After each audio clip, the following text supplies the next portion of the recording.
look at it. What? Wow is the right word, Steve. Look at the quality of this craftsmanship. You're not going to see anything like it anywhere else.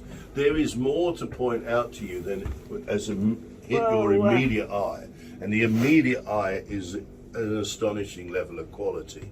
So is that one of a kind, or you can reproduce this? Sorry? Is it one of a kind? Or you No, every boat will be like this. Every boat. Yeah. Now let me just show you something that you might not realise.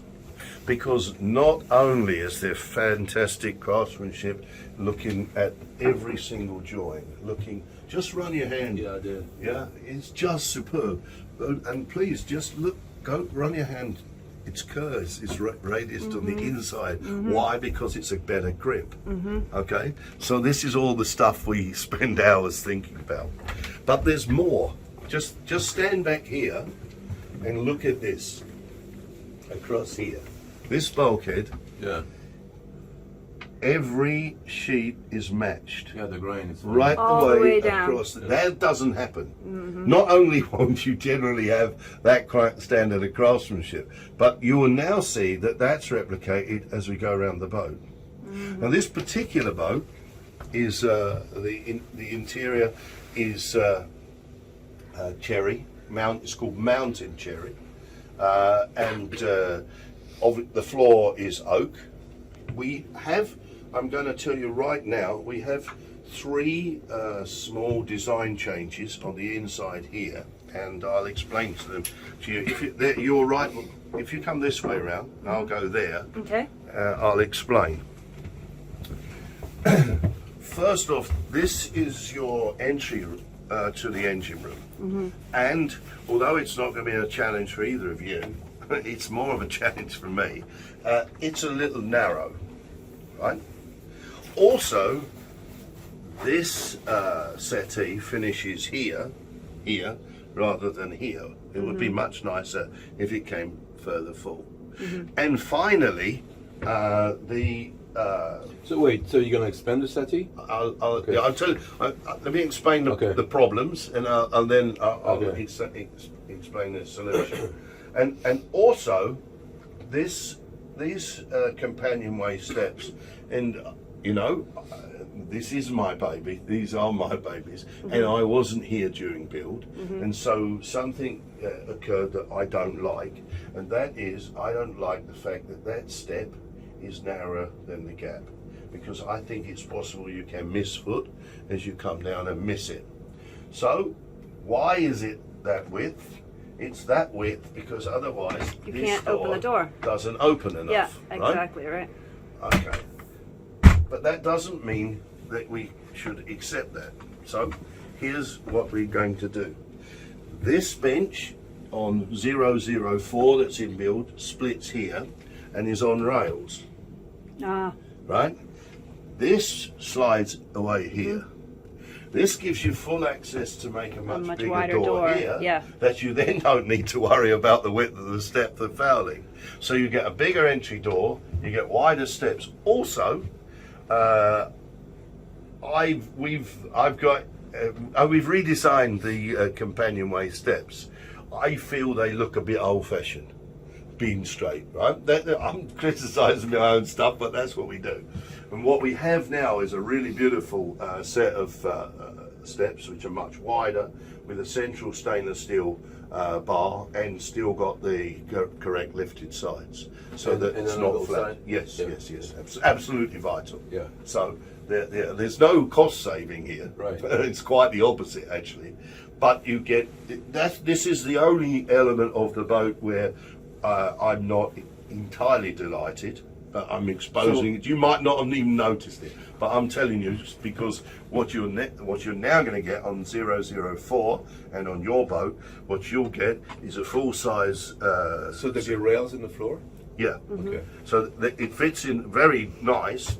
Done. Fits in rails on the floor. It slides away, locks in position, slides out when you want it.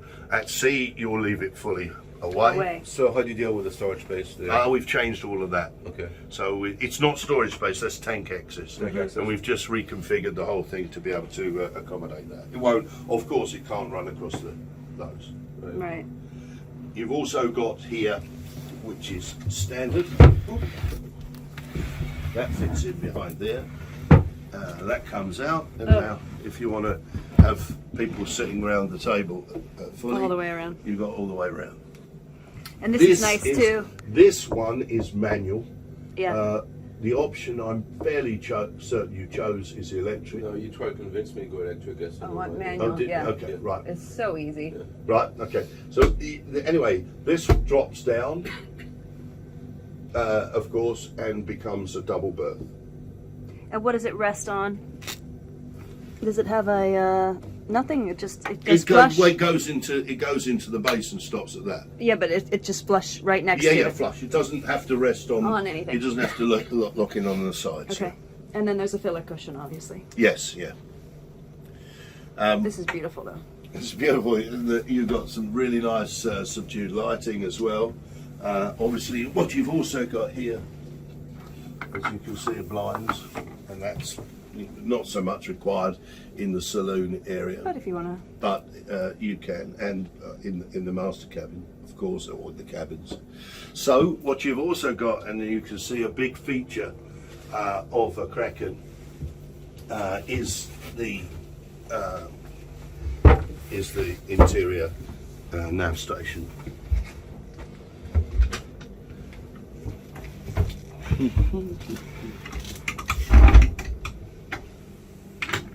That's when I want to sit in that captain's chair, but you go first, Steve.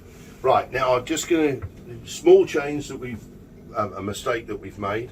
The seat height, that is the correct seat height, but it means the seat back that we've got here is slightly too high.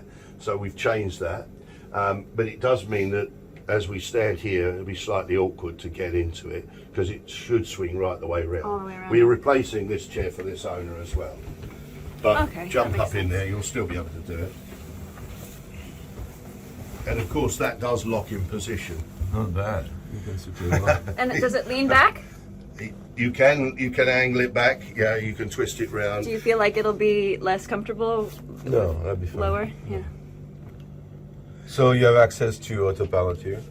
Yeah, your Autopilot is here. You got a VHF. You got everything that you want there to steer the boat by Autopilot. Which one's the master and which one's the slave? I guess you could See, set it. if you have, Yeah, if you have they're electric, interchangeable. electric winches and electric throwers, you can throw yourself from here. You could do that. Yeah. Yeah, but Just saying. I think you won't. Yeah, I was gonna say, You'll come on, have to I cockpit know, for that one. I like old-fashioned fuel gauges there.